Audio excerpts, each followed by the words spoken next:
ഇവർ വരുന്നു, ഒരു പടക്കം അങ്ങ് കത്തിച്ചിട്ട് ഇവരങ്ങ് പോകുന്നു. തൊട്ട് പുറകെ ആന ഇപ്പുറത്തേക്ക് കയറും.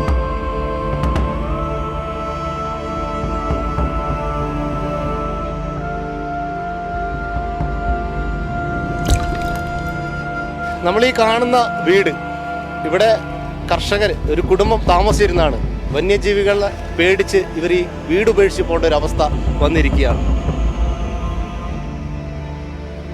ആന ചവിട്ടിക്കൊന്ന ഒരാൾക്ക് കൊടുക്കുന്ന നഷ്ടപരിഹാരം ഞങ്ങൾ ഈ 900 മീറ്റർ ഈ ആനവേലിക്കായിട്ട് ചോദിക്കുന്നുള്ളൂ. ഇത് കിട്ടിയാൽ ഞങ്ങളുടെ ഇത് ഇപ്പം തൽക്കാലത്തേക്കുള്ള ആന ഇങ്ങോട്ട് കയറാനുള്ള പണി ചെയ്യും. അധികം താമസിക്കാണ്ട് ഇവിടെ ആളെ കൊല്ലും, അത് ഉറപ്പാണ്. അതിനുശേഷമേ ആരെങ്കിലും ഇതിൽ ഇടപെടുകയുള്ളൂ.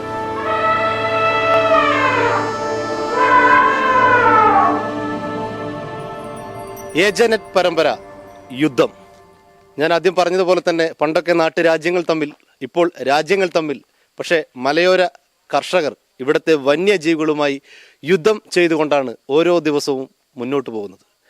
ഈ കാണുന്ന ബോർഡ് ആനപ്പാറ, പേരിൽ തന്നെയുണ്ട് ആന. ഈ കാട്ടാന ശല്യം കൊണ്ട് പൊറുതിമുട്ടുന്ന മണിക്കടവ് ആനപ്പാറയിലെ കർഷകരാണ് ഇന്ന് യുദ്ധത്തിൽ നമ്മോടൊപ്പം ചേരുന്നത്. അവരുടെ ആ ദുരിതങ്ങൾ, ആനയെ തുരത്താൻ വേണ്ടി അവർ ഉറക്കമൊഴിഞ്ഞ് അവർ ബുദ്ധിമുട്ടുന്ന കാഴ്ചകൾ ജനങ്ങളിലേക്കും അധികൃതരിലേക്കും എത്തിക്കാൻ യുദ്ധം പരമ്പര ഇതാ വരുന്നു. ഏജനറ്റ് പരമ്പര യുദ്ധം, കർഷകരും വന്യജീവികളും തമ്മിലുള്ള യുദ്ധം. അപ്പോൾ നമ്മളിപ്പോൾ കണ്ട ദൃശ്യം എന്ന് പറഞ്ഞു കഴിഞ്ഞാൽ ഇന്ന് വൈകുന്നേരം 7 മണി ആയതേ ഉള്ളൂ സമയം. ഇപ്പോൾ ഇവിടെ റബ്ബർ, ഒരു കർഷകൻ ടാപ്പിംഗ് തൊഴിലാളിയും ആനപ്പാറയിൽ, മണിക്കടവ് ആനപ്പാറയിൽ റബ്ബർ വെട്ടി കഴിഞ്ഞിട്ടുള്ള ഒരു ദൃശ്യമാണ് കേട്ടോ. എന്നും ഈ സമയത്തിനാണ് വെട്ടുന്നത്? വൈകിട്ട് വൈകുന്നേരം ഒരു 7 മണിയാകുമ്പോഴത്തേക്ക് നമ്മൾ വെട്ട് തീർക്കും. കാരണം വെച്ചാൽ ഈ ആന പ്രശ്നമുള്ളതുകൊണ്ടേ അത് എപ്പോൾ ആന വരുന്നത് കാണാൻ പറ്റിയല്ലോ. അതുകൊണ്ട് നമ്മൾ ഈ പകലുള്ള സമയത്ത് വെട്ടി ഇറങ്ങുവാണ്. പിന്നെ അവസാനം വരുന്ന കുറച്ച് ലൈറ്റ് ഇട്ട് വെട്ടാൻ പറ്റുന്നുള്ളൂ. ഇപ്പം നമ്മളൊരു 5 മണി 5:30 ആകുമ്പോൾ വെട്ടാൻ തുടങ്ങും. എത്ര മരമുണ്ട്? ഇത് 400 മരമുണ്ട്. 400 മരമുണ്ട്. അപ്പോൾ ഒരു 7 മണിയാകുമ്പോഴത്തേനും ഏകദേശം 7-7:30 ആകുമ്പോഴത്തേനും 7:30 വെട്ട് തീർക്കും. കാരണം വെച്ചാൽ ഇത് വെട്ടം തിരുന്നതിന് വന്നില്ലെങ്കിൽ ആന വരുന്നുണ്ടെങ്കിൽ നമുക്ക് അറിയാൻ പറ്റില്ല. അപ്പം നമുക്ക് ഈ കുറഞ്ഞ ചെറിയ ലൈറ്റിൻ്റെ വെട്ടത്തിൽ ഇതിനെ കാണാൻ പറ്റിയില്ല. അപ്പം മറിഞ്ഞിരുന്ന് കഴിഞ്ഞാൽ കാണാൻ പറ്റിയല്ലോ. അതുകൊണ്ട് നമ്മൾ പരമാവധി സ്പീഡിൽ വെട്ടി തീർക്കുകയാണ്. അപ്പോൾ ഇവിടെയുള്ള കർഷകർ, ഈ ടാപ്പിംഗ് തൊഴിലാളികളൊക്കെ ഈ സമയത്ത് തന്നെയാണ് വൈകിട്ട്? ഏകദേശം എല്ലാവരും ഈ സമയത്തേക്ക് വെട്ട് ഈ തീർക്കും. കാരണം പുഴ സൈഡിൽ വരുമ്പോൾ നമുക്ക് അവിടെ മിക്കവാറും സമയത്ത് നമ്മൾ ഓടെ ഒടിക്കുന്ന ഒച്ച കേൾക്കാം നമുക്ക്. തൊട്ടടുത്ത് നിന്നിട്ട് അപ്പോൾ നമ്മളിത് കാണാൻ പറ്റിയില്ല. നമ്മൾ അടുത്താ നിൽക്കുന്നെങ്കിൽ നമുക്ക് രക്ഷപ്പെടാൻ പോലും പറ്റിയില്ല. ഇത്ര സ്പീഡിൽ നമ്മൾ ഒന്ന് ആക്രമിക്കും. ഈ ആന ആക്രമിക്കുന്ന ഏതെങ്കിലും ഒരു സംഭവം ഉണ്ടായിരുന്നു ചേട്ടൻ്റെ ഒരു ജീവിത അനുഭവത്തിൽ ഈ അടുത്തെങ്ങാനും? അല്ല, ഞാൻ അടുത്ത് കണ്ടിട്ടുണ്ട്. പക്ഷേ നേരിട്ടുള്ള ഇതിൽ എന്നെ വന്നിട്ടില്ല. പല ആൾക്കാരെ ഓടിക്കും, ബൈക്ക് തല്ലിപ്പൊളിക്കുകയൊക്കെ ചെയ്തിട്ടുണ്ടല്ലോ കഴിഞ്ഞല്ലോ. ബൈക്കൊക്കെ ഇട്ടിട്ട് ഓടേണ്ട അവസ്ഥയൊക്കെ വന്നിട്ടുണ്ട്. ഇപ്പൊ കഴിഞ്ഞ കുറച്ച് ദിവസങ്ങളിലായിട്ട് ആനയുടെ ശല്യം ആനപ്പാറയിൽ വളരെ രൂക്ഷമായി വരുന്ന ഒരു സാഹചര്യം ഉണ്ടായിട്ടുണ്ട്. അപ്പൊ നാട്ടുകാർക്ക് വളരെ ആശങ്കയിലാണ് ഉള്ളത്. എന്താണ് അധികൃതരോട് പറയാനുള്ളത്? എത്രയും വേഗം ഇതിനൊരു പരിഹാരം കണ്ടെത്തണമെന്നാണ് പറയാനുള്ളത്. ഈ ഒരു സമയത്ത് വെട്ടുന്നുണ്ട്, ഇത് ശരിക്കും ഇപ്പൊ യുദ്ധമാണ്. അതെ. ഇതിപ്പോ പാല് ഒക്കെ വളരെ കുറവാണ്. നമുക്ക് പകുതി അനുസരിച്ച് അത്രയും വ്യത്യാസം വരുന്നുണ്ട്. കാരണം മരം ചൂടായി നിൽക്കുന്ന സമയത്ത് നമ്മൾ റോഡ് വെട്ടി കഴിഞ്ഞാൽ പാല് കുറവാണ്. വേറെ നിവൃത്തിയിൽ നമുക്ക് ആദായം എടുക്കാൻ ഇരിക്കാനും പറ്റിയല്ല. അങ്ങനെയുള്ളൊരു സാഹചര്യത്തിൽ നമ്മൾ ഇവിടെ വന്ന് ഇങ്ങനെ ചെയ്യുന്നതാണ്.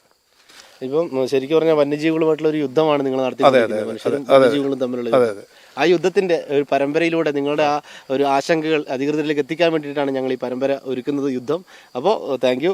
അപ്പോൾ ഇനി അധികൃതർ ഇതൊക്കെ മാറ്റി നല്ല രീതിയിൽ പുലർച്ചക്കൊക്കെ വെട്ടാൻ പറ്റുന്ന രീതിയിലുള്ള ഒരു സൗകര്യം ഒരുക്കി തരട്ടെ എന്ന് നമുക്ക് ആശംസിക്കാം. വേട്ടൻ തീ കത്തിക്കുന്ന തിരക്കിലാണ്. അപ്പോൾ യുദ്ധം എന്ന പരമ്പരയിൽ ആനപ്പാറയിൽ നിന്നുള്ള കർഷകനാണ്, പച്ചയായ കർഷകനാണ്, മലയോര മേഖലയാണ്, കാർഷിക മേഖലയെ ആശ്രയിച്ച് മാത്രം ജീവിക്കുന്ന കുടുംബങ്ങളാണ്. ഏട്ടാ, ഈ ഒരു ദുരിതം, ഈ ഒരു യുദ്ധത്തിനെ കുറിച്ച് എന്താണ് പറയാനുള്ളത്? ഞങ്ങളിത് ചെയ്യുന്നത് കൊണ്ടാണ് ഉളിക്കൽ ജോസിയേട്ടന് സംഭവിച്ച പോലെ പലർക്കും സംഭവിക്കാതിരിക്കുന്നതെന്ന് ആദ്യം ഞാൻ പറയുന്നത്. ഞങ്ങളുടെ ഈ പഠിക്കൽ നിന്നാണ് കയറി ഉളിക്കലിന് ആന വന്നത്. ഞങ്ങൾ ഈ രാത്രി മുഴുവൻ ഉറക്കളച്ച് ഇവിടെ ഇരുന്ന് കാവലിരുന്ന് ഈ തീയും കത്തിച്ച് പടക്കവും പൊട്ടിച്ച് കൂവി ബഹളം വെക്കുന്നതുകൊണ്ടാണ് ആന പിന്നെ അങ്ങോട്ട് വരാത്തത്. ഈ സ്ഥിതി തുടർന്നാൽ ആന ഇങ്ങോട്ട് വരുന്ന ആനയുടെ പുറകിൽ നിന്ന് ഞങ്ങൾക്ക് പുറകിൽ തീ കത്തിച്ച് പടക്കം പൊട്ടിച്ച് മുന്നോട്ട് വിടേണ്ടി വരും. ആ ഒരൊറ്റ കാര്യം മാത്രമേ പറയാനുള്ളൂ.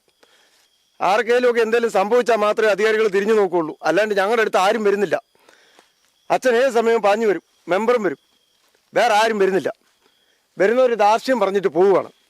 ഞങ്ങൾ എന്നാ ചെയ്യണ്ടേ? ഞങ്ങൾക്കും ജീവിക്കണ്ടേ? ഇതാ ഈ കാണുന്ന 2 വീടിൻ്റെ ഈ പുറകിൽ നിൽക്കുവാണ്. നേരത്തെയൊക്കെ ഇത് ഓടിച്ചാൽ പോകുമായിരുന്നു, ഇപ്പം നേരെ തിരിഞ്ഞു വരുവാണ്. ഇവിടെ ഉറപ്പിച്ച് ഞാൻ പറയാം, അധികം താമസിക്കാണ്ട് ഇവിടെ ആളെ കൊല്ലും, അത് ഉറപ്പാണ്. അതിനുശേഷമേ ആരെങ്കിലും ഇതിൽ ഇടപെടുകയുള്ളൂ. ഞങ്ങൾ 10-12 വർഷമായി ഇതിൻ്റെ പുറകെ നടക്കുന്നു. ഈ കഴിഞ്ഞ പ്രാവശ്യം വന്നവരോട് പറഞ്ഞു, നിങ്ങൾക്ക് ഇതിനെ പറ്റിയാലേ ദിവസക്കൂലി ഒന്ന് നിർത്തുക. ആന വരുന്ന വഴി നമുക്കറിയാം, നമ്മൾ ഇതിനെ തിരുത്തിക്കോളും. അതുപോലും ആരും ചെയ്യുന്നില്ല. ഈ രാത്രി മുഴുവൻ ഉറക്കളിച്ച് നമ്മളിരിക്കുന്നു. എന്നാൽ നമുക്കൊരു ദിവസക്കൂലിതാ. ഞങ്ങൾ 1-2 പേര് ഇവിടെ നിന്നാൽ ഇവിടെ ഒരു സാധനം ഇക്കരയ്ക്ക് വരികയില്ല. നമ്മൾ ഉറങ്ങുന്ന ദിവസമാണ് ഇതുങ്ങൾ അപ്പുറത്തേക്ക് കയറി വരുന്നത്. ഇവിടെ ഉണ്ട് ആള്. ഈ ആന വരുന്നതും ആനേനെ നിയന്ത്രിക്കാൻ അറിയാവുന്ന ആൾക്കാർ ഇഷ്ടം പോലുണ്ട്. ഇവർ വരുന്നു, ഒരു പടക്കം അങ്ങ് കത്തിച്ചിട്ട് ഇവരങ്ങ് പോകുന്നു. തൊട്ട് പുറകെ ആന ഇപ്പുറത്തേക്ക് കയറും. തീ കൂട്ടിയിരുന്ന് രാത്രി 12 മണിയായിട്ട് പോയിട്ട് ഇവിടുന്ന് എൻ്റെ വീട്ടിലേക്ക് പോകാൻ 2 മിനിറ്റ് മതി. ആ മിനിറ്റിന് വീട്ടിലെത്തുമ്പോൾ ഇവിടുന്ന് ഫോൺ വിളി വരും, അത് ആന വീണ്ടും വന്നു. ഈ ഓട്ടം തന്നെ. ഞങ്ങൾക്ക് ഇതിനൊരു പരിഹാരമാണ് വേണ്ടത്. ഇവിടെ സർക്കാർ ഒരു ആന ചവിട്ടിക്കൊന്ന ഒരാൾക്ക് കൊടുക്കുന്ന നഷ്ടപരിഹാരമേ ഞങ്ങൾ ഈ 900 മീറ്റർ ഈ ആനവേലിക്കായിട്ട് ചോദിക്കുന്നുള്ളൂ. ഫെൻസിങ്ങിൻ്റെ ഇതിനു വേണ്ടി ചോദിക്കുന്നുള്ളൂ. ഇത് കിട്ടിയാൽ ഞങ്ങളുടെ ഇത് ഇപ്പോൾ തൽക്കാലത്തേക്കുള്ള ആന ഇങ്ങോട്ട് കയറാതുള്ള പണി തീരും. രാവിലെ മണ്ണിൽ പണിയെടുക്കുക, വിശർത്ത് വലിച്ച് ഈ കൊടും ചൂടിലും ഇപ്പോൾ രാത്രിയിൽ ആനയെ ഓടിക്കാൻ വേണ്ടി നേരം വെളുക്കുന്നവരുടെ തീയിട്ട് ഈ തീയിന്റെ ചൂട് കൊണ്ടിരിക്കുകയാണ്. അപ്പോൾ ഇവിടുത്തെ കർഷകർ ശരിക്കും യുദ്ധം തന്നെയാണ് ചെയ്യുന്നത്. ഏട്ടാ, എന്താണ് പറയാനുള്ളത്? രാത്രിയിൽ പകല് പണിയെടുക്കുക, രാത്രിയിൽ ആനയെ ഓടിക്കുക, ഇത് മാത്രം. അതിൻ്റെ പിന്നെ പോയി കണിയുന്നു. ഇതാ ഇപ്പം ഈ നിൽക്കുന്നതിൻ്റെ ഇവിടെയല്ല, ഈ പ്ലാവിൻ്റെ ചോട്ടില്ല. ഇത് ആന പമ്മി നിൽക്കുക. ഞങ്ങളതിൻ്റെ ചുവട്ടിക്കട ആ ചെറുക്കനും അച്ഛനും ഞാനും അപ്പുറത്തെ വീട്ടിലെ ഞാൻ വന്നു. ഞങ്ങൾ വന്ന് അനങ്ങാണ്ട് നിൽക്കും ഒരു 3-4 മിനിറ്റ് നേരം. അത് കഴിഞ്ഞാൽ ഇത് അനങ്ങുന്ന വാല് വിട്ടടിച്ച് ചെവിയൊക്കെ ആട്ടുന്നത്. പിന്നെ ഞങ്ങൾ മേടിച്ച് ഓടി പടക്കം എടുത്തോണ്ട് വന്ന് പടക്കം പൊട്ടിച്ചിട്ടൊന്നും പോവുകയല്ല. പിന്നെ ഈ 2 വീട്ടുകാർ പോയി ശല്യം പേടിച്ചിട്ട്, ആനയെ പേടിച്ചിട്ട്. നിരന്തരം ഇത് ശല്യം. പിന്നെ ഈ കഴിഞ്ഞ വ്യാഴാഴ്ച ഒടിവ് വന്നേ. കഴിഞ്ഞ വ്യാഴാഴ്ച ഒടിവ് വന്ന് തെങ്ങ്, കവുങ്ങ്, കടച്ചക്ക, കടപ്ലാവ്, പിന്നെ ഇപ്പം പറഞ്ഞ പോലെ വാഴ, അത് സ്ഥിരം കളയുക. കപ്പിലാവ്, തേക്ക്, കണ്ണി കണ്ടതെല്ലാം ചക്കയുടെയൊക്കെ മണം കേട്ടിട്ട് വരുന്നതാ. ചക്കയുടെ കപ്പിലാങ്ങായുടെയൊക്കെ അധ്വാനിച്ചുണ്ടാക്കുന്നത് നമുക്ക് ഉപകാരത്തിന് എത്തുന്നില്ല. ഒന്നും എത്തുന്നില്ല. സ്ഥിരം ഇത് വരുമല്ലേ സ്ഥിരം. ചിലപ്പോൾ 1-2 രണ്ടെണ്ണമായിരിക്കും, ചിലപ്പോൾ 1 ആയിരിക്കും, ചിലപ്പോൾ 8-10 വരും. കല്യാണ സദ്യക്ക് കല്യാണ വീട്ടിലോട്ട് ആള് വരുന്നവരെയാ ചിലപ്പോൾ വരുന്നത്. ചിലപ്പോൾ 3-4 സെറ്റ് വരും. ഇന്നാലെ ഞങ്ങൾ കണ്ടു ഒരു 8-10 ഇതിലെ ഇവിടുന്ന് അതിലേ പോകുന്നു, ഒരു 3-4 ഇതിലേ പോകുന്നു. പിന്നെ താഴെക്കട 5-6 ആന. ഷിജിലും ഞങ്ങളൊക്കെ അന്ന് കണ്ടതാ, ഓടിച്ചു വിട്ടതാ. സ്ഥിരം ഇങ്ങനെ ഇത് ശല്യമാ. ചില ദിവസങ്ങൾ ഞങ്ങൾ രക്ഷപ്പെടുന്നു. ഞങ്ങളിപ്പം വീട്ടിൽ നിന്ന് പോലും പിടിയാല വീട്ടിൽ നിന്ന് പോലും ഞങ്ങളിപ്പം വിടാത്ത അവസ്ഥയായി. നിങ്ങൾ ആനനെ ഓടിച്ചിട്ട് ഞങ്ങൾക്ക് ഇവിടെ തിരിച്ചു വന്നില്ല, ഞങ്ങൾക്ക് എന്നാ ചോദിക്കുന്നത്? അതെ, അങ്ങനെയാ ചോദിക്കുന്നത്. എന്നാ ചെയ്യുന്നത്? ഇതെല്ലാം സ്ഥിരം പരിപാടി. ഇപ്പം ഇതിപ്പോൾ 2002 തുടങ്ങിയതാ. 10-23 കൊല്ലമായി ശല്യം തുടങ്ങിയിട്ട്. ഇനിയിപ്പോൾ വോട്ട് ചോദിച്ചിട്ട് വരും അധികാരികൾ ഇവരെ. ഇപ്പോൾ വോട്ട് വേണമല്ലോ ഇവർക്ക്. ഫെൻസിങ്ങിന്റെ ഇന്ന് ചെയ്യാം നാളെ ചെയ്യാന്ന് പറയാൻ തുടങ്ങിയിട്ട് ഇപ്പൊ എത്ര കൊല്ലമായി? ഒരനക്കം പോലും ഇല്ലല്ലോ ഫെൻസിങ്ങിന്റെ. അത്യാവശ്യം ഇവിടെ ഇല്ലേ? എന്തോ ഫെൻസിങ് തകർത്തിട്ടാണ് ഞാൻ ഇങ്ങോട്ടേക്ക് ഇങ്ങോട്ട് നമ്മളിവിടെ നിൽക്കുന്നില്ലേ? നമ്മളിവിടെ നിൽക്കുന്നതിന്റെ 50 മീറ്റർ അപ്പുറം വരെ ഫെൻസിങ് ഉണ്ട്. ഇതാ ഇതിന്റെ തൊട്ടപ്പുറം പയ്യാവൂർ പഞ്ചായത്താണ്. അവിടം വരെ ഫെൻസിങ് ഉണ്ട്. അതിന്റെ അവിടുന്ന് ഇപ്പുറത്തോട്ടാണ് നമുക്ക് വേണ്ടത്. ഇതാണ് മെയിനായ വഴി. ഇവരുടെ സ്ഥിരമായിട്ട് വരുന്നത് അവർ കറക്റ്റ് ഈ വഴിക്കേ വരുന്നുള്ളൂ. പീഡിയക്കുന്നിന് പോരാൻ അവിടെ പൊട്ടംപ്ലാക്കക്കാരുടെ പറമ്പിന്റെ അവിടുന്ന് അവർക്ക് വരാം. ഈ 2 കവറിങ് ഒന്ന് ഒഴിവായി കിട്ടിയാൽ ഇവരുടെ 90% ശല്യം ഒഴിവാകും. ഇത് ഫെൻസിങ് ചെയ്യാന്ന് പറഞ്ഞാൽ അതിന്റെ കൂട്ടത്തിൽ അത് ഒരു വള്ളി കയറിയിട്ടുണ്ടെങ്കിൽ അതുവരെ കണ്ടിച്ചു കളയാനും ഇതിന്റെ പുറകെ നടക്കാനും ഞങ്ങൾ തയ്യാറാ. ഈ രാത്രി മുഴുവൻ ഉറക്കളച്ചിരിക്കണ്ടല്ലോ, ഇതെല്ലാം ഞങ്ങൾ ചെയ്തോളാം എല്ലാവരോടും പറഞ്ഞു. യുവാക്കളും ഇറങ്ങി അവർക്ക് അവരുടെ കുടുംബം രക്ഷപ്പെടുത്താനുള്ള ഒരു പ്രയത്നത്തിലാണ്. ഇപ്പോൾ ഇവിടെയുള്ള ഒരു ചെറുപ്പക്കാരൻ യുവാവുണ്ട്. എന്താ പേര്? എൻ്റെ പേര് കിരൺ. വളരെ ഇപ്പോൾ കിരണാണ് ഇവിടെ എല്ലാം നേതൃത്വം കൊടുക്കുന്നത് കാണുന്നത്. ഇത് കത്തിക്കാനും പടക്കം പൊട്ടിക്കാനും ഒക്കെ. എങ്ങനെ ഇതിന്റെ ദുരിതം? വളരെ യുദ്ധം തന്നെയാണല്ലേ? അതെ, ഞങ്ങൾ എല്ലാ ദിവസവും അനുഭവിച്ചുകൊണ്ടിരിക്കുന്നതാണിത്. ഇപ്പം പുറത്തുനിന്ന് വരുന്നവർക്ക് ഇതൊരു പുതിയ കാര്യമായിട്ടുള്ളൂ. ഞങ്ങൾ എല്ലാ ദിവസവും അനുഭവിച്ചുകൊണ്ടിരിക്കുന്നതാണ്. പിന്നെ നമ്മൾ കാണുന്ന പോലെ വളരെ പ്രധാനപ്പെട്ട ഒരു PWD റോഡാണ് മണിക്കടവ് കാഞ്ഞിരക്കൊല്ലി. കഴിഞ്ഞ ദിവസങ്ങളിലൊക്കെ ആ റോഡ് വരെ എത്തിയ 1-2 മണിക്കൂറോളം അവിടെ ഉണ്ടായിരുന്നു. അവിടുത്തെ കൃഷി നശിപ്പിച്ച് വാഴയൊക്കെ റോഡ് സൈഡിൽ വെച്ചിട്ടുണ്ട്. വാഴ, കപ്പ തുടങ്ങിയ കൃഷിയെല്ലാം നശിപ്പിച്ച് ആന ഒരു 1-2 മണിക്കൂറോളം റോഡിൽ തന്നെ ഉണ്ട്. നിരന്തരമായി ഞങ്ങൾ അധികാരികളോട് ആവശ്യപ്പെടുന്നത് ഇവിടെ ഒരു 1 കിലോമീറ്റർ മാത്രമേ ഫെൻസിങ് ഇല്ലാത്തതുള്ളൂ.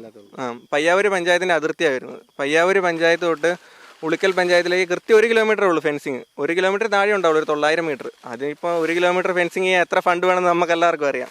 അതിപ്പോൾ വനം വകുപ്പിൻ്റെ ഫണ്ട് തന്നെ വെക്കണമെന്നില്ല, പഞ്ചായത്തിന് തന്നെ നോക്കിയാൽ ചെയ്യാവുന്ന കാര്യമേ ഉള്ളൂ. ഞങ്ങൾ വർഷങ്ങളായിട്ട് അനുഭവിച്ചുകൊണ്ട് വരുന്നതാണിത്. അധികാരികളാരും ഇത് ചെയ്യാനും മുന്നോട്ട് വരാനും തയ്യാറാകുന്നില്ല. എന്തെങ്കിലും അപകടം സംഭവിച്ചിട്ടോ ആരെങ്കിലും ഇപ്പോൾ ആന ചവിട്ടി കൊന്നിട്ടോ ചെയ്തിട്ട് എന്തെങ്കിലും കാര്യമുണ്ടോ? 10 ലക്ഷം അവർക്ക് കൊടുത്തിട്ട് കാര്യമില്ലല്ലോ.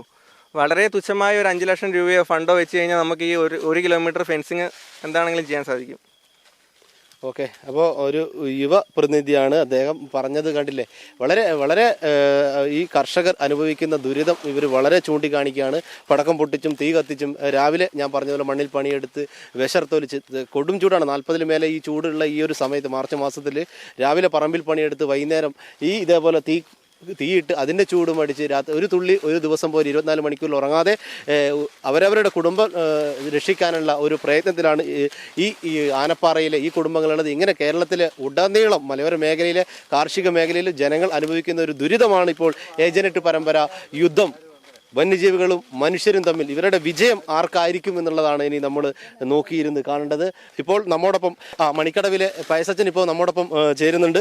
അച്ഛാ, ഇത് വളരെ ദുരിതപൂർവമായിട്ടുള്ള ഒരു കാഴ്ചയാണ് നമ്മളിപ്പോൾ ഈ കാണുന്നത്. വളരെ ഒരു കുടുംബം അവിടെ നിന്ന് വീട് ഉപേക്ഷിച്ച് പോകേണ്ട ഒരു അവസ്ഥ. ആ വീടിന് തൊട്ടിപ്പുറത്താണ് ഇപ്പോൾ നമ്മളുള്ളത്. ഇപ്പോൾ മെമ്പർ ഉണ്ട്, അപ്പോൾ ഒരുപാട് കുടുംബങ്ങളുണ്ട്. അപ്പോൾ ഇവരൊക്കെ ആശങ്കയിലാണുള്ളത്, കർഷകരൊക്കെ ആശങ്കയിലാണുള്ളത്. ഇപ്പോൾ യുദ്ധം എന്ന് പറയുന്ന നമ്മുടെ ഏജനറ്റിൻ്റെ ഈ പരമ്പര ശരിക്കും മനുഷ്യരും വന്യമൃഗങ്ങളും തമ്മിലുള്ള യുദ്ധമാണ്.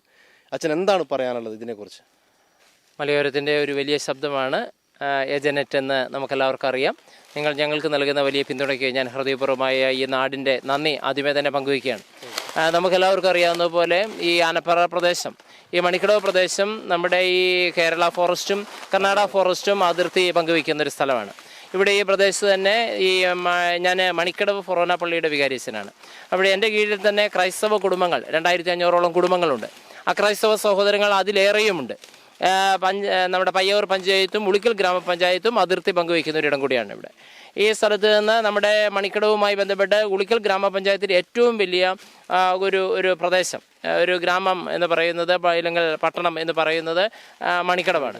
അപ്പോൾ ഈ പ്രദേശത്ത് നമ്മൾ നോക്കുമ്പോൾ ഇവിടെ ഞങ്ങൾക്ക് പ്രധാനമായും 2000ഓളം കുട്ടികൾ പഠിക്കുന്ന LP സെക്ഷൻ മുതൽ ഹയർ സെക്കൻഡറി സ്കൂൾ വരെയുള്ള വിദ്യാഭ്യാസ സ്ഥാപനങ്ങളുണ്ട്. ഇവിടെയുള്ള ഇത്രയും കുടുംബങ്ങളുടെ ഈ പ്രദേശം ഈ വഴി മണിക്കടവ് മുതൽ കാഞ്ഞിരക്കൊല്ലി വരെയുള്ള ഹൈവേ ആണ്. അവിടെ ഈ ഹൈവേയിൽ നിന്ന് വെറും ഒരു 100 മീറ്റർ താഴെയുള്ള പ്രദേശമാണിത്. ഇവിടെയാണ് ഞങ്ങളിപ്പോൾ ഈ തീയിട്ട് ആനയെ ഓടിക്കാനുള്ള സ്ഥിതിയിൽ നിൽക്കുന്നത്. ഈ പ്രദേശത്ത് തന്നെ ഏകദേശം 250ഓളം കുടുംബങ്ങൾ തിങ്ങിപ്പാർക്കുന്ന ഒരു സ്ഥലം കൂടിയാണ് ഇത്. ഇവിടെ എന്നത് മാത്രമല്ല, മണിക്കടവ് ഉൾപ്പെടുന്ന ഒരു വലിയ ബെൽറ്റിന്, പ്രത്യേകിച്ച് മണിക്കടവ്, മാട്ര, ശാന്തിനഗർ, കാഞ്ഞിരക്കൊല്ലി, ആനറ, കാലാങ്കി, ഈ പ്രദേശങ്ങളിലെ മണിപ്പാറ, മുണ്ടാനൂര്, ഉളിക്കൽ. നമുക്കറിയാം, ഉളിക്കൽ ഈ അടുത്ത ഒരു 2-3 മാസങ്ങൾക്ക് മുമ്പ് ശ്രീ ആത്രശ്ശേരി ജോസേട്ടൻ എന്ന് പറയുന്ന വ്യക്തിയെ ആന പട്ടണത്തിന്റെ നടുവിലിട്ട് ചവിട്ടിക്കൊന്ന വാർത്ത നമ്മൾ കണ്ട കാഴ്ചയാണ്. അപ്പോൾ സത്യം പറഞ്ഞാൽ ഈ പ്രദേശങ്ങളിലെല്ലാം ഇപ്പോൾ ആനയുടെ താണ്ഡവമാണ് ശരിക്കും. ഇപ്പം നമ്മൾ കണ്ട ഭവനം ഒരു വീടല്ല, അതിൻ്റെ തൊട്ടപ്പുറം വേറൊരു വീടുമുണ്ട്. ഇപ്പം ഈ വീടുകളുടെ ചാലുകളാണ്, ഇതിൻ്റെ പിറകിലാണ് ആന വന്ന് നിൽക്കുന്നത്. അത് ഒരാനയല്ല, ഒരു 3, 4, 5 ആനകളുടെ ഒരു കൂട്ടമാണ് നിൽക്കുന്നത്. അങ്ങനെ നിൽക്കുമ്പോൾ തീർച്ചയായും ഈ ആനകൾ ഇവിടെ നിൽക്കുമ്പോൾ ഈ ആന വെറുതെ അല്ലല്ലോ നിൽക്കുക, ഇത് അക്രമകാരിയാകാം. ഏത് സമയത്താണ് ഇത് അക്രമകാരിയാണെന്ന് നമുക്ക് പറയാൻ പറ്റില്ല. പ്രത്യേകിച്ച് ജോസേട്ടനെ കൊന്ന ആനകളിൽ ഒന്ന് ഈ കൂട്ടത്തിലുണ്ടെന്നാണ് നാട്ടുകാർ പറയുന്നത്. ആനകളെ സ്ഥിരം കാണുന്നവരാണ്, അവരത് സ്ഥിരമായി പറഞ്ഞുകൊണ്ടിരിക്കുക. അതിൻ്റെ ഭീതി ഈ ആളുകളുടെ ജീവിതത്തിലുണ്ട്. പ്രത്യേകിച്ച് ഈ പ്രദേശം ഒത്തിരി കുഞ്ഞുമക്കളുള്ള സ്ഥലമാണ്, കുട്ടികളുള്ള സ്ഥലമാണ്, സ്കൂൾ പഠിക്കുന്ന കുട്ടികളുള്ളതാണ്. ഇവർക്ക് ആർക്കും തന്നെ ശാന്തമായി പഠിക്കാനോ ഉറങ്ങാനോ പറ്റുന്നില്ല. വീട്ടമ്മമാർക്ക് ഉറങ്ങാൻ പറ്റുന്നില്ല, ആളുകൾക്ക് ഉറങ്ങാൻ പറ്റുന്നില്ല, ഇല്ലെങ്കിൽ തൊഴിൽ പ്രവർത്തനങ്ങൾ ഏർപ്പെടാൻ പറ്റുന്നില്ല. ഇവിടെയുള്ള ആളുകൾ കർഷകരാണ്, പൂർണ്ണ കർഷകരാണ്. അവർ റബ്ബർ വെട്ടാൻ അവർക്ക് പറ്റുന്നില്ല, ഇനി അവർക്ക് അണ്ടി ശേഖരിക്കാൻ പറ്റുന്നില്ല, ഇവർക്ക് കൊക്കോ കളക്ട് ചെയ്യാൻ പറ്റുന്നില്ല, ഇവർക്ക് മറ്റ് തെങ്ങ് വെച്ച് പിടിപ്പിക്കാൻ പറ്റുന്നില്ല, കവുങ്ങ് പറ്റുന്നില്ല, ഇല്ലെങ്കിൽ ചെറുകിട കൃഷികളായ ചിലപ്പോൾ ചേന, ചേമ്പ് പോലെയുള്ള ചെറു കൃഷികൾ പറ്റുന്നില്ല. ഇതെല്ലാം പൂർണ്ണമായി ആന നശിപ്പിക്കുകയാണ്. പിന്നെ ഈ പാവപ്പെട്ട ആളുകൾ എങ്ങനെയാണ് ജീവിക്കുക? ഒരു വിള നഷ്ടം സംഭവിക്കുക എത്രയോ വർഷങ്ങൾ കൊണ്ട്, ഒരു മനുഷ്യായുസ് കൊണ്ടല്ലേ ഒരു തെങ്ങൊക്കെ ശരി ഇപ്പോൾ ഒരു മനുഷ്യൻ, ഒരു കർഷകൻ വെച്ചു പിടിപ്പിക്കുന്നത്. അത് വളരെ ഈസി ആയിട്ട് അത് പറിച്ച് കളയുമ്പോൾ അത് ആ മനുഷ്യൻ്റെ ജീവിതത്തിൻ്റെ നിലനിൽപ്പ് തന്നെ തടസ്സപ്പെടുകയാണ്. ടാപ്പിംഗ് ചെയ്യാൻ പറ്റുന്നില്ല, മനുഷ്യർക്ക് രാവിലെ ടാപ്പ് ചെയ്യാൻ പറ്റുന്നില്ല. ഞാനൊരു പള്ളിയുടെ വികാരിയച്ഛനാണല്ലോ. അപ്പോൾ തീർച്ചയായും നമുക്കറിയാം, ഈ ഭാഗത്തു നിന്നുള്ള ആളുകൾ പള്ളി വരാൻ പറ്റുന്നില്ല. രാവിലെ പള്ളി വരാൻ പറ്റുമോ? ആത്മീയ ശുശ്രൂഷ ചെയ്യാൻ പറ്റുന്നില്ല. കുട്ടികൾക്ക് പഠിക്കാനുള്ള മനസ്സ് നഷ്ടപ്പെട്ടു. കാരണം ഈ കുട്ടികൾക്ക് മിക്കവാറും അധ്യാപകർ കൗൺസിലിംഗ് കൊടുക്കേണ്ട സ്ഥിതിയാണ്. ഈ അടുത്തിടെ SSLC പരീക്ഷയുടെ സമയത്തിന് കുട്ടികൾ ഈ ഭാഗത്തുള്ളവർ പരീക്ഷ എഴുതാൻ തന്നെ തയ്യാറല്ലായിരുന്നു. കാരണം അവരുടെ പരീക്ഷ, ഈ ഭയം അവരുടെ മനസ്സിൻ്റെ അകത്ത് നിലകൊള്ളുകയാണ്. അപ്പോൾ തീർച്ചയായും ഈ ആന എപ്പോഴാണ് അക്രമകാരിയാവുമെന്ന് എങ്ങനെയാണ് അറിയാൻ പറ്റുന്നത്? ഈ ശരിക്കും പറഞ്ഞാൽ ഇവിടെ എൻ്റെ തൊട്ടടുത്ത് തന്നെ പഞ്ചായത്ത് മെമ്പർ നിൽപ്പുണ്ട്, ഉളിക്കൽ ഗ്രാമപഞ്ചായത്ത് മെമ്പർ നിൽക്കുന്നുണ്ട്. അവരുടെ ഭവനമുള്ള പ്രദേശം തന്നെയാണിത്. ഈ പ്രദേശത്ത് ഒരു 900 മീറ്ററാണ് ഈ ആനവേലി നിർമ്മിക്കേണ്ട ഒരു കാര്യമുള്ളത്. അപ്പോൾ ഇതിലൂടെ ആന ഇറങ്ങുന്നു. ഇനി അതല്ല, നമുക്കറിയാം ഈ ആനകൾ അക്രമകാരികളായ ആനകൾ, ഉപദ്രവകാരികളായ ആനകൾ, വിളനഷ്ടം വരുത്തുന്ന ആനകൾ. ഈ ആനകൾ ഈ പറമ്പിലോട്ട് ഇറങ്ങുമ്പോൾ ഈ മനുഷ്യർക്ക് ഇത് നഷ്ടപരിഹാരത്തിന് അർഹതയില്ലേ? ഇല്ലെങ്കിൽ ഈ ആനകൾ ഇവിടെ എത്തിക്കഴിയുമ്പോൾ ഇത് പൊതുജനത്തിന് ഹാനികരമാകുന്ന ആനകളാണല്ലോ. ചിലപ്പോൾ മനുഷ്യനാണ് അക്രമകാരിയാകുന്നതെങ്കിൽ നമ്മൾ നിയമ സംവിധാനങ്ങൾ പ്രയോജനപ്പെടുത്തും. ഇത് 1972 കാട്ടു നിയമം ഉപയോഗപ്പെടുത്തിയിട്ടാണ് ഈ മനുഷ്യരെ നശിപ്പിക്കാൻ വേണ്ടിയുള്ള മൃഗനിയമങ്ങൾ ഉണ്ടാക്കുന്നത് എന്ന് വേണം നമ്മൾ പറയാൻ. എത്രയോ ഭേദഗതികൾ, നിയമ ഭേദഗതികൾ 1950കളിൽ റിപ്പബ്ലിക് ആയതിനു ശേഷമുള്ള എത്രയോ ഭരണഘടനാ ആർട്ടിക്കിളുകൾ നമ്മൾ ഭേദഗതി ചെയ്തിട്ടുണ്ട്. പിന്നെ 1972 ഈ വന്യജീവി ആക്ട് എന്തുകൊണ്ടാണ് ഈ 50 വർഷങ്ങൾ കഴിഞ്ഞിട്ട് ഒന്ന് ഭേദഗതിക്ക് പോലും ജനപ്രതിനിധികൾ തയ്യാറാകാത്തത്? എന്തുകൊണ്ടാണ് ജനത്തിന്റെ ശബ്ദം കേൾക്കാത്തത്? എന്തിനാണ് നമ്മൾ ജനപ്രതിനിധികളായ ആളുകൾ എന്തിനാണ് നിയമസഭയിലും പാർലമെന്റിലും ഒക്കെ നമ്മൾ അയക്കുന്നത്? നമ്മുടെ വോട്ടുകൾക്ക് വിലയില്ലേ? അപ്പോൾ തീർച്ചയായും ഇതിനെ ഗൗരവത്തോടെ കാണണം. മനുഷ്യന്റെ സ്വത്ത്, ജീവൻ, അത് വളരെ പ്രധാനപ്പെട്ട ഒരു കാര്യമാണ്. ഈ ആനകളെ ദിനം പ്രതി ഫോറസ്റ്റിലേക്കാണ് ഇപ്പോൾ ആളുകൾ അയക്കുന്നത്. ഇതുങ്ങൾക്ക് ഈ പടക്കം മേടിക്കാനുള്ള പൈസയുണ്ടോ? നമ്മളൊരു നിസ്സാരമായി ഇതൊന്നും നമുക്ക് ചെയ്യാൻ പോലും പറ്റില്ലാത്തൊരു കാര്യം, അന്യായമായ ഒരു കാര്യം. ഇതൊക്കെ ചെയ്യാതെ ഈ ആനകൾ മാറില്ല. ഫോറസ്റ്റ് ഉദ്യോഗസ്ഥന്മാരെ വിളിച്ച് അവർ വരത്തില്ല. ഈ ഫോറസ്റ്റ് ഉദ്യോഗസ്ഥന്മാർ വിളിച്ചു വരുത്തണമെങ്കിൽ ഞങ്ങൾ മൃഗങ്ങൾ ഇതാ ഇവിടെ ചത്തു കിടക്കുന്നു എന്ന് വിളിച്ചു പറയണം. എങ്കിൽ മാത്രമേ അവർ വരുന്ന സാഹചര്യമുള്ളൂ. അവരുടെ കയ്യിൽ ആവശ്യത്തിന് ഫണ്ടുകളില്ല, അവരില്ലെന്നാണ് പറയുന്നത് എല്ലാ കാര്യങ്ങളും. മാത്രമല്ല, ചെറിയ കാര്യങ്ങളൊക്കെ സംഭവിക്കുമ്പോൾ അവരുടേതായ നിയമങ്ങൾ ഈ കർഷകരുടെ നേരെ ഉപയോഗപ്പെടുത്തുന്നു. എന്തെങ്കിലും ഒരു പ്രതികരണം നടത്തുമ്പോൾ കർഷകരുടെ നേരെ അവർ അന്യായമായ നിയമങ്ങൾ ഏർപ്പെടുത്തുന്നു, കേസുകൾ ഉണ്ടാക്കുന്നു. ഇവര് പലതരത്തിലുള്ള ഉപരോധങ്ങൾ കർഷകരുടെ നേരെ ഏർപ്പെടുത്തുന്ന സാഹചര്യമുണ്ട്. അപ്പോൾ ഞങ്ങളുടെ ഒരു ജനകീയ കൂട്ടായ്മ ഈ അടുത്തിടെ ഞങ്ങൾ തീരുമാനിച്ചൊരു കാര്യം, എന്തിനാണ് ഈ ആന ഈ ഫോറസ്റ്റിലേക്ക് തന്നെ തള്ളിവിടുന്നത്? നമ്മുടെ ഇതിലേക്ക് എത്തിയത് ഈ ഒരു പ്രദേശത്തുള്ള ആളുകൾ മാത്രം ഈ പ്രശ്നം അനുഭവിച്ച പോരാ എന്നുള്ള അഭിപ്രായമാണ് എനിക്കുള്ളത്. ഈ ജനവാസ കേന്ദ്രങ്ങൾ, നമ്മളൊരു ജനവാസ കേന്ദ്രത്തിലേക്കാണ്, ഇതൊന്നും ജനവാസ കേന്ദ്രമല്ലേ? ഇത്രയും മനുഷ്യർ ജീവിക്കുന്ന ഒരു സ്ഥലത്തെ ജനവാസ കേന്ദ്രമല്ല എന്നാണ് പറയുന്നതെങ്കിൽ പിന്നെ എന്താണ് ജനവാസ കേന്ദ്രം എന്ന് പറയുന്നത്? അപ്പോൾ തീർച്ചയായും ഈ ആനകളെ നമ്മുടെ കാഴ്ച ബംഗ്ലാവുകളിലാണ് പാർപ്പിക്കേണ്ടത്. അങ്ങോട്ട് നമ്മൾ പയ്യെ കൂട്ടിക്കൊണ്ടു പോകണം. അതിനുള്ള വഴി ഞങ്ങൾ പറയുന്നു, ഈ 4-5 ആനകൾ ഇനി ഞങ്ങളുടെ കാർഷിക പ്രദേശങ്ങളിലേക്ക് കയറിയാൽ അത് ഞങ്ങളുടെ വളർത്തുമൃഗങ്ങളായി ഞങ്ങൾ കാണും. അത് ഈ കാട്ടാനകളായി ഞങ്ങൾ കാണില്ല. കാരണം ഞങ്ങളോടൊപ്പം ജീവിക്കുന്ന ആനകളാണിത്. അപ്പോൾ ഇതിനെ നാട്ടാനകളായി ഞങ്ങൾ കാണും. നാട്ടാനകളാകുമ്പോൾ സ്വാഭാവികമായും ഇതിനെ ഞങ്ങളുടെ ഒരു വളർത്തുമൃഗമായി ഞങ്ങൾ കാണും. ഇനി രണ്ടാമതായി ഈ സാധനത്തെ നമ്മുടെ സാധാരണ ഈ മൃഗങ്ങളെ കാണാൻ വേണ്ടി നമ്മൾ സൂവിൽ, കാഴ്ച ബംഗ്ലാവിൽ പോകുന്നല്ലോ. ഇതിനെ നമുക്ക് എന്തുകൊണ്ട് തൃശ്ശൂരാണെന്ന് തോന്നുന്നു അടുത്ത കാഴ്ച ബംഗ്ലാവ് ഉള്ളത്. ഇനി തിരുവനന്തപുരത്ത് പറ്റിയ സ്ഥലം എനിക്ക് തോന്നുന്നത് തിരുവനന്തപുരത്താണ്. ഇവിടെയുള്ള എല്ലാ പ്രതിനിധികളും പ്രധാന ആളുകളൊക്കെ അയക്കപ്പെടുന്നത് അങ്ങോട്ട് തന്നെയാണല്ലോ. അപ്പോൾ അവർക്ക് സൗകര്യപ്രദമായി ഇതിനെ കാണാനും പഠിക്കാനും, പ്രത്യേകിച്ച് മൃഗസ്നേഹികളായിട്ടുള്ളവർ, ഞങ്ങൾ നിരന്തരമായി അനുഭവിക്കുന്ന ഈ പ്രതിസന്ധി ഈ മൃഗസ്നേഹികൾ എന്നാ പറയുന്നത്, ഇത് വളരെ ലാഘവത്തോടെയാണ് ഇതിനെ കാണുന്നത്. അപ്പോൾ ഇതിനെ അങ്ങോട്ട് കൊണ്ടുപോവുക എന്നതാണ് ഞങ്ങൾ എടുത്തിരിക്കുന്ന തീരുമാനം. അപ്പോൾ രണ്ടാമത്തെ കാര്യം, ഇതുമായി ബന്ധപ്പെട്ട് ഞങ്ങൾ വളരെ ശക്തമായി പ്രക്ഷോഭങ്ങളിലേക്ക് കയറാൻ പറ്റും. കാരണം എനിക്ക് ഇത് കണ്ടുകൊണ്ടിരിക്കാൻ പറ്റത്തില്ല. കാരണം ഈ ആളുകൾ നിരന്തരമായി അനുഭവിക്കുന്ന ഈ അടുത്തിടെ നമുക്കറിയാം, ഇതിൽ ഈ ആനകൾ പോകുന്ന ഒരു ഒറ്റക്കൊമ്പൻ ആനയുണ്ട്, കർഷകർ കാണുന്ന ആനയാണ്. ഇതിനെയാണ് ഇവിടെ പെരിങ്കിരി എന്ന് പറയുന്ന സ്ഥലത്ത് വെച്ച് ശ്രീ ജസ്റ്റിൻ കൊല ചെയ്യപ്പെട്ടതിന് ഉത്തരവാദിയായ ആന. അപ്പോൾ ഇത്തരം ആനകൾ ചെയ്യുമ്പോൾ നമ്മൾ ഈ അടുത്ത കാല പ്രഗത്ഭരായ ആനകളെ പറ്റിയൊക്കെ വായിച്ചല്ലോ. നമ്മുടെ അരിക്കൊമ്പൻ, ചക്കക്കൊമ്പൻ എന്ന് പറയുന്ന ആനകളെ പറ്റി, പടയപ്പ, ഈ ആനകളെ ഈ കാട്ടിലേക്ക് കയറ്റിവിടാൻ 100 കോടി രൂപയുടെ ഒക്കെ കണക്കല്ലേ പറഞ്ഞേ? 100 കോടി രൂപയുടെ എന്താണ് ഇതിന്റെ ഈ മനുഷ്യര് ഈ കഴിഞ്ഞ 8 വർഷത്തിനിടെ, നിയമസഭയോടുള്ള ചോദ്യത്തിന് ഉത്തരമായി കിട്ടിയ ഈ 8 വർഷത്തിനിടെ 909 ആളുകൾ കൊല ചെയ്യപ്പെട്ടു. 13 വർഷത്തിനിടെ 1498 പേർ കൊല ചെയ്യപ്പെട്ടിട്ടുണ്ട് എന്ന് ഈ കണ്ണൂർ ജില്ലയിൽ തന്നെ 100 കണക്കിന് ആളുകൾ കൊല ചെയ്യപ്പെട്ടിട്ടുള്ള വാർത്തകളാണല്ലോ പറയുന്നത്. അപ്പോൾ ഇവർക്ക് 10 ലക്ഷം രൂപ നഷ്ടപരിഹാരം എന്നൊക്കെ പറയുന്നു. ഇത് നഷ്ടപരിഹാരം ആളുകൾക്ക് കിട്ടാൻ വേണ്ടിയാണോ, കൊല ചെയ്യപ്പെടാൻ വേണ്ടിയാണോ നമ്മൾ ഈ ആനകളുമായി ബന്ധപ്പെട്ട് നമ്മൾ നിൽക്കുന്നത്? അപ്പോൾ തീർച്ചയായും ഈ നഷ്ടപരിഹാര പാക്കേജുകളൊന്നും ഈ മനുഷ്യരുമായി ബന്ധപ്പെട്ട് ആശ്വാസം നൽകുന്ന പദ്ധതികൾ, ജീവൻ നഷ്ടപ്പെട്ട് ഒരു കുടുംബത്തിന്റെ അത്താണി നഷ്ടപ്പെട്ടതിന് ശേഷം എന്ത് നഷ്ടപരിഹാരമുള്ളത്? എനിക്ക് പരിചയമുണ്ട്. ഞാൻ വെള്ളരിക്കുണ്ട് എന്ന് പറയുന്ന സ്ഥലത്ത് അടുത്തൊരു പള്ളിയിൽ വികാരീച്ചനായിരുന്നു. അപ്പോൾ അവിടെ ഉണ്ടായിരുന്ന ഒരു ജോസ് ചേട്ടനുണ്ട്. അവിടെ ഈ ജോസേട്ടൻ പിന്നെ കാട്ടുപന്നിയുടെ ആക്രമണം മൂലം കൊല്ലപ്പെട്ടു. അദ്ദേഹത്തിൻ്റെ മിസ്സസ് അവിടുത്തെ ബളാൽ ഗ്രാമപഞ്ചായത്തിൻ്റെ പിന്നെ മെമ്പറായിരുന്നു. ആ മെമ്പറായിരുന്ന അവസരത്തിൽ തന്നെയാണ് ശ്രീ ജോസ് കൊല ചെയ്യപ്പെട്ടത്. ആ കുടുംബവും ഞാൻ ഈ അടുത്തിടെ സംസാരിക്കാനായി ഇടവന്നു. ആ കുടുംബം എന്നോട് പറഞ്ഞു അവർക്ക് 5 ലക്ഷം, ഇപ്പോൾ ഏകദേശം ഒരു 5 വർഷം കഴിഞ്ഞിട്ടും ഗവൺമെൻറ് 5 ലക്ഷം രൂപ മാത്രമേ അവർക്ക് അനുവദിക്കപ്പെട്ടു. വിധവാ പെൻഷൻ പോലും അവർക്ക് അനുവദിച്ച് കിട്ടിയിട്ടില്ല. അപ്പോൾ തീർച്ചയായും ഈ ഗവൺമെൻറ് പുറപ്പെടുവിക്കുന്ന നഷ്ടപരിഹാര തുകയെല്ലാം അപഹാസ്യമായ തുകകളാണ്. ഇത് വെറും പൊള്ളയായ വാഗ്ദാനം മാത്രമാണ്. ഇത് കൃത്യമായി ആളുകളിലേക്ക്, ഇനി മരിച്ചതിന് മാത്രമല്ല ഈ വിളനഷ്ടങ്ങളെ എത്ര ഗൗരവത്തോടെ നമ്മൾ കാണണം. അതുകൊണ്ട് തന്നെ ഈ പ്രദേശമുള്ള ആൾ ഇതിങ്ങനെ ആളുകൾക്ക് ഈ തീയും കൂട്ടിയിട്ട് ഇരിക്കാൻ പറ്റുമോ രാത്രി തോറും? ദിവസം പകൽ അധ്വാനിക്കുന്ന ഒരു മനുഷ്യൻ രാത്രിയിൽ ഇങ്ങനെ ഈ പറമ്പിനെയും പ്രദേശങ്ങളെയും കാവൽ നിൽക്കേണ്ട ഗതികളിലാണ് നിൽക്കുന്നത്. കണ്ടോ, ആളുകൾ ഇരിക്കുന്ന കാഴ്ചയിൽ നമ്മൾ കണ്ടുകൊണ്ടിരിക്കുന്നത്. ഇവരുടെ പലരും മാനസിക രോഗാവസ്ഥയിലേക്കാണ് എത്തപ്പെടുന്നത്. കുറേ ദിവസം ഉറങ്ങാതിരുന്ന ആളുടെ സ്ഥിതി എന്താ? അങ്ങനെയാണ് സാഹചര്യങ്ങൾ എത്തപ്പെടുന്നത്. യുവജനങ്ങൾ, അവർ ഈ പ്രദേശത്തുള്ള യുവജനങ്ങൾ അവരുടെ കുടുംബത്തെ പ്രതി അസ്വസ്ഥരായിരിക്കുന്ന സാഹചര്യം. ചിലപ്പോൾ വിദേശ ജോലി ചെയ്യുന്നവരായിരിക്കാം, അവർക്ക് അസ്വസ്ഥത. കുഞ്ഞുങ്ങളുമായി ബന്ധപ്പെട്ട് സ്ത്രീകൾക്ക് അതിരാവിലെ ഒന്നും എഴുന്നേക്കാൻ പറ്റില്ല, ഒരു നാട്ടുപണിക്ക് പോകാൻ പറ്റാത്ത സ്ഥിതിയുണ്ട്. അപ്പോൾ തീർച്ചയായും ഇതൊരു ജനകീയ പ്രശ്നമാണ്, ഒരു നാടിൻ്റെ പ്രശ്നമാണ്. ഇവിടം മുതൽ കേരളത്തിലെ എല്ലാ മലയോര പ്രദേശങ്ങളും അഭിമുഖീകരിക്കുന്ന ഒരു വലിയ പ്രതിസന്ധിയാണ്. ഇപ്പം നമ്മൾ വയനാട്ടിൽ അനീഷ് കൊല ചെയ്യപ്പെട്ടത്, തൊടുപുഴയിൽ ഇന്ദിര രാമകൃഷ്ണൻ കൊല ചെയ്യപ്പെട്ടത്, ഇങ്ങനെ എല്ലാ പ്രദേശങ്ങളിലും ഇത് കേരള ദുരന്തമായി, ഇല്ല കേരള സംസ്ഥാനത്തിൻ്റെ ദുരന്തമായി പിന്നെ കേരള നിയമസഭ പിന്നെ പ്രഖ്യാപിച്ചല്ലോ. അപ്പോൾ തീർച്ചയായും ഇതൊരു ദേശീയ ദുരന്തമായി പ്രഖ്യാപിക്കുകയാണ്. ഒരു പ്രാദേശിക ദുരന്തമല്ല, ദേശീയ ദുരന്തം. ഈ പിന്നെ വകുപ്പൊക്കെ എന്തിനു വേണ്ടിയാണ് ഇങ്ങനൊരു വകുപ്പ് തന്നെ? ഇവർക്ക് ഇതിന് വല്ല കണക്കുണ്ടോ? എത്ര വനപാലകരാണ്?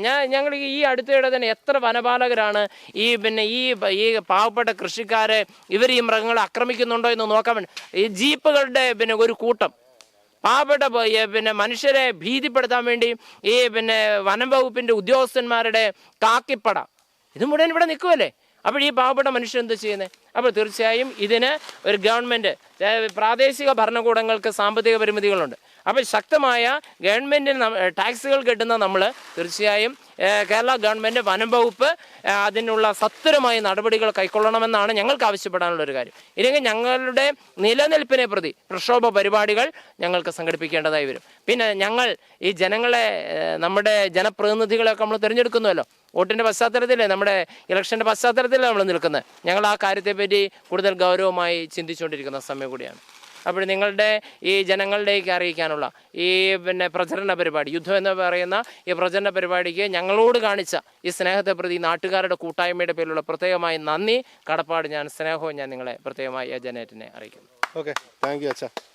അപ്പോൾ അച്ഛൻ വളരെ ആധികാരികമായിട്ട് തന്നെയാണ് ഇവിടുത്തെ കർഷകരും മനുഷ്യരും ഇവിടുത്തെ ഓരോ കുടുംബങ്ങളും അനുഭവിക്കുന്ന ദുരിതങ്ങൾ എണ്ണി പറഞ്ഞു. അധികൃതരുടെ അനാസ്ഥയും അദ്ദേഹം ചൂണ്ടിക്കാണിച്ചു. ഇപ്പോൾ വാർഡ് മെമ്പർ ഇപ്പോൾ നമ്മോടൊപ്പം ചേരുന്നുണ്ട്.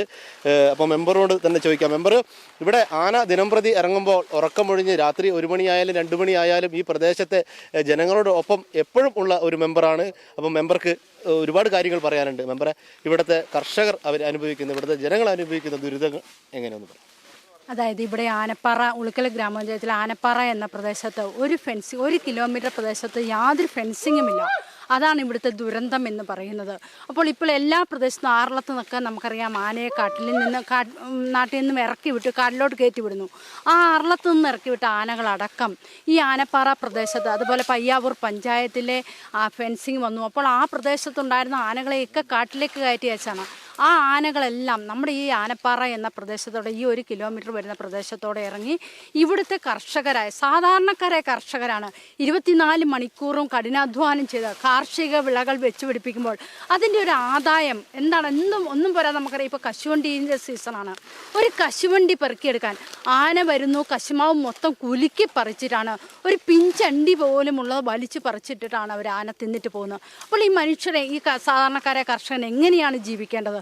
അതുപോലെ തന്നെ ഈ വീട്ടിൽ കൊച്ചു പാത്രം കഴുകി വെള്ളം മുറ്റത്തോട്ട് ഒഴിച്ചപ്പോൾ അത് ആനയുടെ മേത്ത. രാത്രി ഒരു 7 മണിയായപ്പോൾ ആന മുറ്റത്ത് നിൽക്കുക, കൊച്ചു കാണുന്നില്ല, ഇരുട്ടാണ്. പാത്രം കഴുകി ഒഴിക്കുമ്പോൾ ആനയുടെ മേത്തേക്ക്. അതുപോലെ തന്നെ ഇവിടുത്തെ തൊട്ടടുത്ത വീടിൻ്റെ മുമ്പിൽ തന്നെ വന്ന 2ാം നിലയുടെ മുകളിലൂടെ ചേച്ചി നോക്കുമ്പോൾ കാണുന്ന മുറ്റത്ത് നിൽക്കുന്ന ആനയാണ്. ഒന്ന് രോഗിയായ ചാച്ചനെ ഒന്ന് ആശുപത്രി കൊണ്ടുപോകാൻ ഒരു വണ്ടി വിളിച്ചാൽ വണ്ടി വരില്ല. കാരണം ആനയെ പേടിച്ച് എങ്ങനെയാണ് ഒരു രോഗിയെ രാത്രിയിൽ ആശുപത്രി കൊണ്ടുപോകുക? അതുപോലെ തീർത്തും നിസ്സഹായ നിസ്സഹായാവസ്ഥയിലായ ജനങ്ങളുടെ നിലവിളികൾ, അവരുടെ വേദനകൾ, അവർ ഉറക്കമൊഴിച്ച് ഇവിടുത്തെ കർഷകർ, നമുക്കറിയാം 7 മണിക്ക് റബ്ബർ വെട്ടുന്ന കർഷകർ വൈകുന്നേരം 6 മണിക്ക് റബ്ബർ വെട്ടി വെക്കുകയാണ്. രാവിലെ പുലർച്ചയ്ക്ക് റബ്ബർ വെട്ടിയാലേ പാല് കിട്ടുള്ളൂ. ഈ ചൂട് ഇതുപോലെ അസഹ്യമായ ഈ സമയത്ത് വൈകുന്നേരം ജീവിക്കാൻ വേണ്ടി വൈകുന്നേരം 6 മണിക്ക് റബ്ബർ വെട്ടിയാൽ അവരുടെ ഉൽപ്പന്നം പകുതിയായിട്ട് കുറയുക. അതുപോലെ തന്നെ SLC +2 പരീക്ഷ നടക്കുക. അച്ഛൻ പറഞ്ഞു കുഞ്ഞുങ്ങൾക്ക് വീട്ടിൽ നിന്ന് പഠിക്കാൻ പേടിച്ചിട്ട് പരീക്ഷ എഴുതാൻ പോകാൻ പറ്റാത്ത കുഞ്ഞുങ്ങൾ, തോൽക്കുമെന്ന് ഭയത്തോടെ ഇരിക്കുന്ന കുഞ്ഞുങ്ങൾ, ഇങ്ങനെ പലതരം വിഷയങ്ങളാൽ ഇവിടുത്തെ കർഷകർ വേദന അനുഭവിക്കുക. നമുക്കറിയാം 2017 മുതൽ ഇവിടെ വർഷങ്ങളായിട്ട് ആനശല്യമുണ്ട്. ഇവിടുത്തെ കർഷകരുടെ നിരവധിയായ കൃഷികൾ നശിപ്പിക്കുമ്പോൾ ഇവർ അപേക്ഷ സർക്കാരിലോട്ട് വെക്കുന്നുണ്ട്. ഈ നഷ്ടപ്പെട്ടതിന് ഒരു നഷ്ടപരിഹാരം, നമുക്കറിയാം നാമമാത്രമായ നഷ്ടപരിഹാരമാണ് കൊടുക്കുന്നത്. ആയിരങ്ങൾ മുടക്കി വാഴക്കൃഷി നടത്തുന്നവർക്ക് ഒരു വാഴയ്ക്ക് 400 രൂപ 200 രൂപയ്ക്ക് കിട്ടുക. ആ പൈസ പോലും 2017 മുതൽ ഈ കർഷകർ അപേക്ഷ വെക്കുന്നില്ല. കാരണം ഇവർക്ക് വെച്ചിട്ട് ഒരു പൈസ പോലും ആനുകൂല്യം കിട്ടുന്നില്ല. അതുപോലെ നമുക്കറിയാം, ഞാൻ ഈ ജസ്റ്റിൻ്റെ വൈഫിനെ, അച്ഛൻ പറഞ്ഞു ആ ജസ്റ്റിൻ്റെ വൈഫിനെ ഒറ്റക്കൊമ്പനാണ് ആനയെ കൊന്നത്. ആ ആനയടക്കം ഈ പ്രദേശത്ത് വന്ന് ശല്യം വിതച്ചുകൊണ്ടിരിക്കുകയാണ്. ആ ജസ്റ്റിൻ്റെ വൈഫിനെ ഞാൻ കണ്ടപ്പോൾ ആ 2 കുഞ്ഞു മക്കളുമായിട്ട് അവളുമായിട്ട് സംസാരിക്കാനിടയായപ്പോൾ അവൾ പറഞ്ഞു, സർക്കാർ കൊടുത്ത 10 ലക്ഷം രൂപ കിട്ടി, അതുകൊണ്ട് എൻ്റെ ചെറുപ്പക്കാരനായ ഭർത്താവ് നഷ്ടപ്പെടാൻ എനിക്ക് ജീവിക്കാൻ പറ്റുമോ? ഒരു തൊഴിൽ തരാമെന്ന് സർക്കാർ വാഗ്ദാനം ചെയ്തിരുന്നു. പക്ഷേ ഇന്ന് വരെ ഒരു തൊഴിൽ ആ പെൺകുട്ടിക്ക് കിട്ടിയിട്ടില്ല. അപ്പോൾ എങ്ങനെ ഈ 2 പിഞ്ചു കുഞ്ഞുങ്ങൾ അംഗൻവാടിയിലും 1ലും പഠിക്കുന്ന കുഞ്ഞുങ്ങളെയും കൊണ്ട് എങ്ങനെ മുന്നോട്ട് ജീവിച്ചു പോകും? നാമമാത്രമായ നഷ്ടപരിഹാരങ്ങൾ സർക്കാർ പാക്കേജ് പ്രഖ്യാപിക്കുക. ഈ നഷ്ടപരിഹാരങ്ങൾ കൊടുക്കുന്ന പൈസ ഉണ്ടെങ്കിൽ എനിക്ക് തോന്നുന്നു ഈ പ്രദേശങ്ങളിൽ, ഈ മലയോര പ്രദേശങ്ങളിൽ, ഈ കാട്ടുമൃഗങ്ങളുടെ ശല്യങ്ങളിൽ നിന്ന് ഇവിടുത്തെ ജനങ്ങളെ മോചിപ്പിക്കാനായിട്ടും ഇവർ മാനസികമായിട്ടും അനുഭവിക്കുന്ന ഒരു വിഷമമുണ്ട്. ഇതൊന്നും ഈ ഉദ്യോഗസ്ഥരുടെ കണ്ണുകളിൽ തന്നെ പെടുന്നില്ലേ? ഇത്രമാത്രം വേദനയും അനുഭവിക്കുന്ന കർഷകർ, ഈ കർഷകനില്ലെങ്കിൽ ഈ രാജ്യത്തിൻ്റെ നിലനിൽപ്പ്, ഈ സംസ്ഥാനങ്ങളുടെയൊക്കെ നിലനിൽപ്പ് എന്താണ്? കാരണം ഇവൻ ജീവിക്കാൻ വേണ്ടി അധ്വാനം ചെയ്ത് ഒരു വിളവെടുക്കുന്ന സമയത്ത് അത് മുഴുവൻ നശിപ്പിക്കപ്പെടുന്നു. മനുഷ്യന് ഒരു തരത്തിലും കർഷകന് ജീവിച്ചു പോകാനായിട്ട് സാധിക്കുന്നില്ല.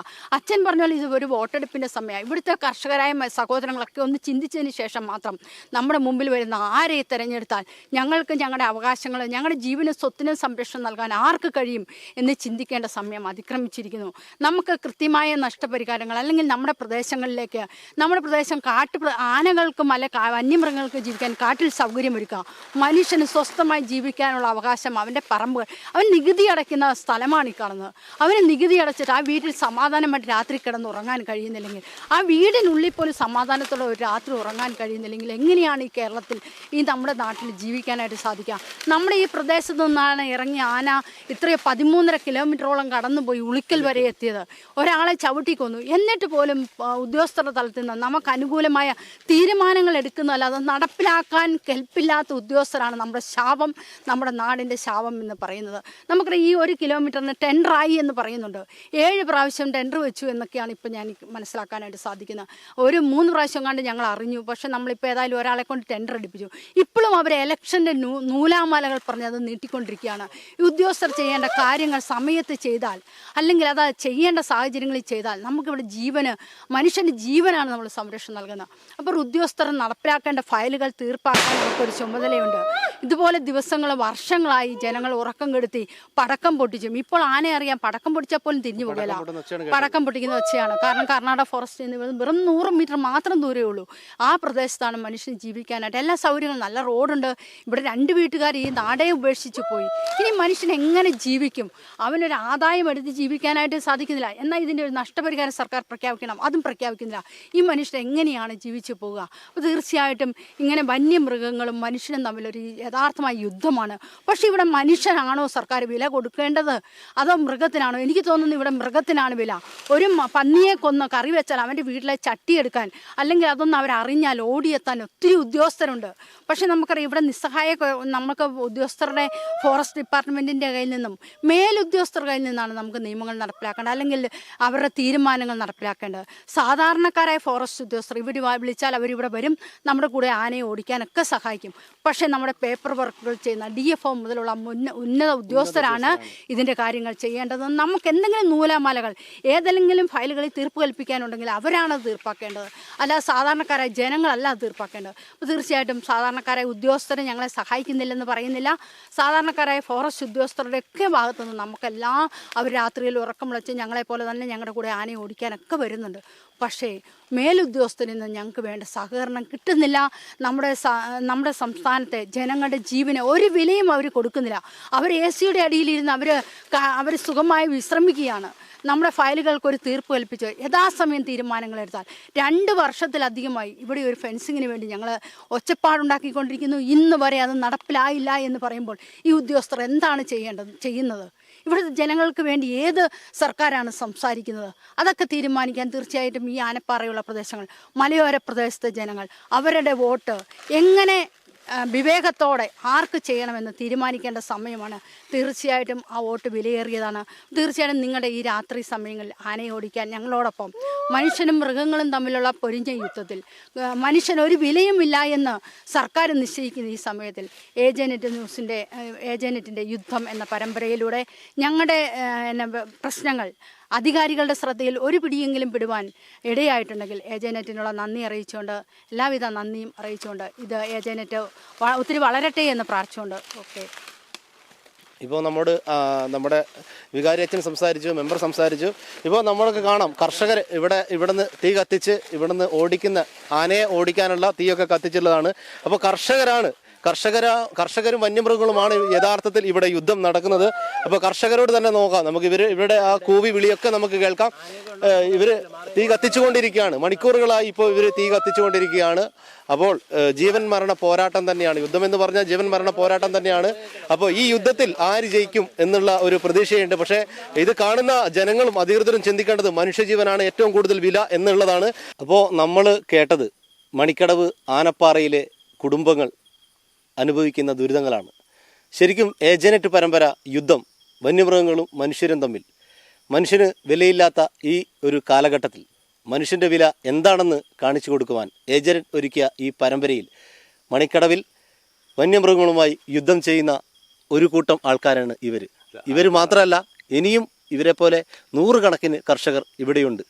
അപ്പോൾ ഈ യുദ്ധത്തിൽ അന്തിമ വിജയം ഇവർക്ക് ആയി തീരട്ടെ എന്ന് ആശംസിച്ചുകൊണ്ട് ക്യാമറമാൻ ഷിജോ അബ്രഹാമിനും ഡോളമി മുണ്ടാരിനുമൊപ്പം ശ്രീവേഷ്കർ, ഏജനെറ്റ് ന്യൂസ്. ഏജനെറ്റ് പരമ്പര യുദ്ധം, കർഷകരും വന്യജീവികളും തമ്മിലുള്ള യുദ്ധം.